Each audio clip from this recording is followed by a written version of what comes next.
Apex Legends is the most story-rich battle royale game out there, but if you come into the mix a bit late or you forgot what happened, it can get a bit confusing. So this video will recap everything from the very beginning of Apex Legends up until Season 7. So it all started with this bright and cheery bunch who took part in the Apex games. They all had their own reasons, whether it be money, fame, or some kind of exposure. We had Bangalore, who was an IMC soldier who fought in the war that happened before the Apex games started. Bloodhound, a mysterious tracker with abilities that could be used to hunt down their foe. Caustic, a sadistical scientist with all sorts of smelly gas powers. Gibraltar, a big man with an even bigger heart that joined the games to protect his friends. Lifeline, the child of war profiteers who sought to join the Apex games to help others in need. Next we have Mirage, a bamboozling buffoon that somehow stumbled into the Apex games. He uses holographic decoys of himself to trick his opponents in the arena, and he's like really lonely and sad, but tries to act like he's the coolest guy in town. You'll feel sorry for him by the end of this story. Then we have Pathfinder, the most happiest robot you'll ever meet in your life. He woke up 30 years ago and all he wants to know is who his creator is, and that's why he joined the games. Then we have Wraith, a mysterious woman who doesn't know her past as well, but she has some strange interdimensional abilities that nobody really quite understands, and she's on the search to find out what exactly they could mean. So later in the first season we met Octane, an adrenaline junkie that has a large online fan base. After taking a stunt too far, he lost his legs and he guilt-tripped his friend Lifeline to get him a new pair of shiny new legs. He joined the games as a way to make new fans and take on more death-defying stunts. Later in the season, a strange laptop appeared and it seemed like somebody had infiltrated the games. The next thing we knew, the giant repulsor tower had stopped working. This thing was like a big dog whistle that sent out frequencies that creatures like this and this couldn't stand. With the tower now not operating, the land was overtaken with flyers.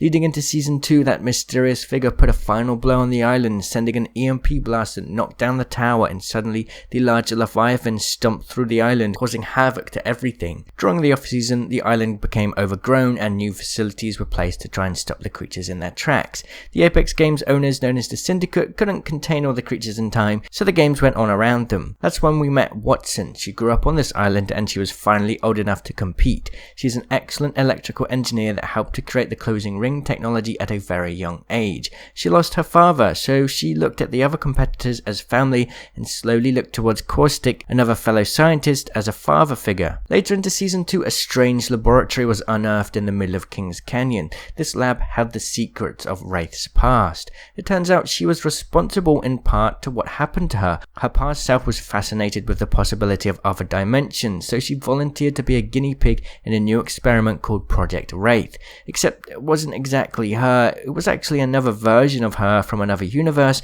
and she swapped places with the Wraith we have in our games now. Wait, that means our current universe's Wraith is from another universe, and the Wraith in the other universe is originally from our universe. Yeah, it's confusing. Don't dabble in dimension travel, folks. Later that season, that spooky hacker man came back and hacked Kings Canyon again. This time he even made an appearance. It turns out this man was Tae-Jun Park, and the Apex Games organizers had killed his sister. He wanted to join the games in secret, so he made a new alias for himself, Crypto. He couldn't fit his way through the Apex qualifiers like the other legends, so he hacked himself into the system to be first in line. The Syndicate were smarter than that, but they liked his efforts, so they decided to let him join anyway, so long as they kept a very close eye on him. Leading into Season 3, the legends moved to a brand new planet called Talos. It offered a new arena for them to fight in. The planet had a rare mineral under its surface, so a mining region called World's Edge was used to mine away for many years. However, later a catastrophic event caused a lethal flash freeze. Maybe the planet wasn't so great for mining anymore, but it made for a great arena for the games. Later in Season 3, Mirage had managed to order a special party ship to celebrate the holidays. Man, he must have saved real hard for that one. And we were also introduced to the next season's legend, Forge.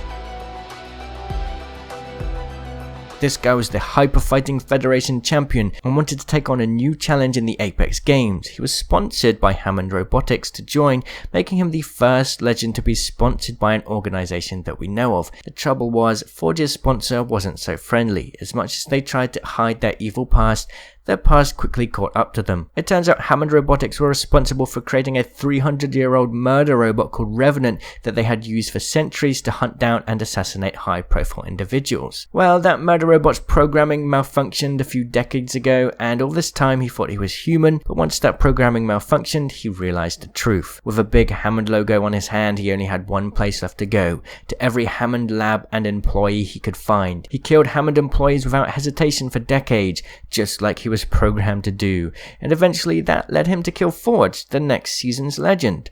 Of course, this was a big problem for the game's organizers. The fans were expecting a new legend to join next season, and now there was an angry murder robot running rampant trying to put an end to the Syndicate's biggest new sponsor. So naturally, Hammond and the Syndicate made a plan to lure Revenant into the Apex games. His programmer may have functioned a little, but he still had it in his code to want to kill relentlessly. After trying to kill for decades, Revenant eventually gave up on hunting down Hammond because there were always more leads to follow and the satisfaction for revenge was never in sight. So Revenant just gave up and gave into his programming, so of course he accepted the invite to join the Apex games so that he had a big arena to kill mercilessly every single day. Oh, and Hammond decided to bring a huge harvester onto the planet to suck up all the resources. Bloodhound's story was also revealed. It turned out their father had died in a freak accident, the same one that caused the flash freeze on the epicenter in World's Edge, and they went to go and live with their uncle, Arta, someone who lived off the land and despised technology.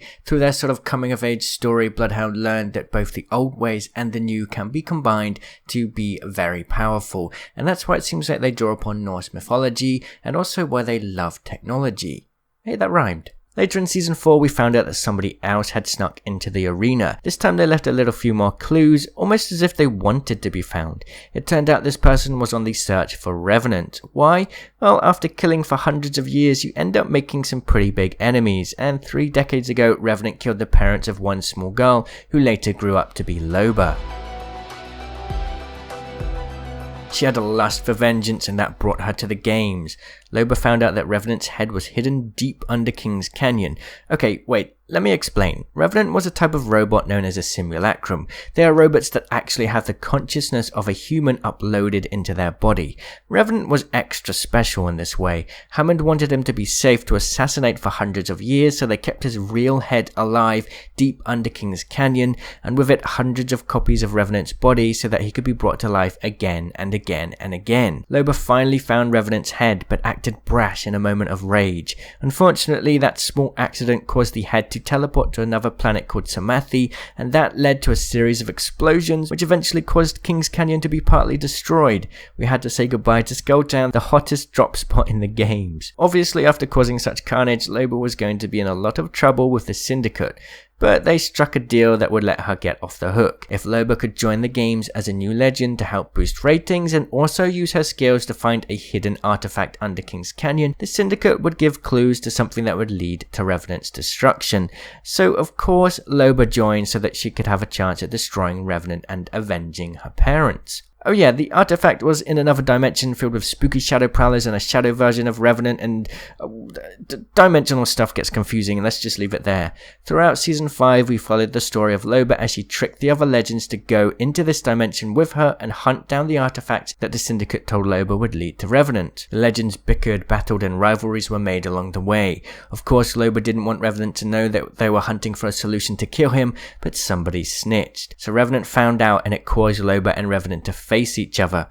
It turned out Revenant really wanted to die, so once he found out that Loba was trying to kill him, he was actually pretty happy about it. The thing is, Revenant couldn't kill himself. After dying repeatedly for hundreds and hundreds of years, it gets a bit tiring, so it's really no surprise that he wanted to finally end it. But it was in his programming to stop him from physically destroying his own head, and that meant somebody else had to kill him for him. And of course, that person could be Loba.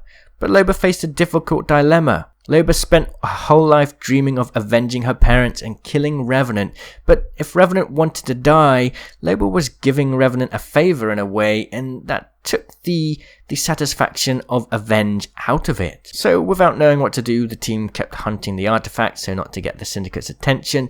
Later it was revealed that Caustic was the snitch, but Caustic lied and told everyone it was Crypto, which is really quite a shame because Crypto had been very closed off and he only just started to open up to Watson. Watson since then hasn't really trusted Caustic or Crypto, and only Gibraltar knows the truth right now. The artifact turned out to be the head of Ash, another simulacrum that we learned about in Titanfall. Ash mentioned a bunch of strange words including Branthium, Samathi and Olympus. Octane and Lifeline were scared because they had a history on Olympus that they were trying to escape. This was the same planet that Revenant's head had teleported to and the planet that Season 7's map Olympus takes place on. One final thing that happened in this season is that Crypto found out that his sister was actually still alive. We don't really know anything more about that at this point. Leading up to Season 6, another familiar face was shown, Blisk. He was also in Titanfall 2, he was an Apex Predator, a group of ruthless mercenaries during the Frontier War that happened before the Apex Games. He was also the Apex Games Commissioner, and it was his job to find ideal candidates to join the games. He went missing for some years though, but for some reason he turned up in Gaia, another planet we've yet to see in game. Perhaps he saw the incredible work that Ramya Parekh was doing to mod powerful weapons for her customers, so he may or may not have sent in a group of thugs to blow up her workshop to create an excuse to invite her to join the games. Blisk then appeared from the flames to give Ramya, or Rampart, an opportunity to join the games, and without a workshop anymore and little money to sustain herself, she really had no choice. In Season 6 we went back to World's Edge. A ton of scientific equipment had been placed on a large rocket that was set to fly off to Olympus. Pathfinder found Ash all broken and in a dumpster, and Mirage had to take Rampart on as a roommate because he had no money after blowing it all on his party ship. Ash and Pathfinder became boyfriend and girlfriend? Well, as far as Pathfinder was concerned, let's just let him believe that. And Mirage, being the bamboozling buffoon he is, had a falling out with Wraith and Rampart. Luckily, it was all solved by the end of the season, but it did help this kind of funny relationship between Rampart and Mirage to build. There's definitely a bit of chemistry there. Blisk suddenly appeared out of nowhere again, like he seems to like doing these days, and basically kidnapped Ash after telling her that an old friend had returned, and Pathfinder cried. Later the ship took off and the legends went to Olympus. It was later revealed that old friend was Horizon. She had been betrayed by Ash 87 years ago when she was a human during a dangerous mission to extract a rare mineral from a black hole. She got stuck in the event horizon of a black hole for about 300 days, but because of time dilation, 87 years went by. During this whole time, all she wanted to do was get back to her son, but by the time she finally got back to her home, Olympus, her son was already dead and the other legends had already taken it over as their new arena. And here we are in Season 7. Hopefully this video was very informative. I hope you enjoyed it. I can't wait for Season 7. It's going to be very, very fun. I'll see you all in the comments. Cheerio!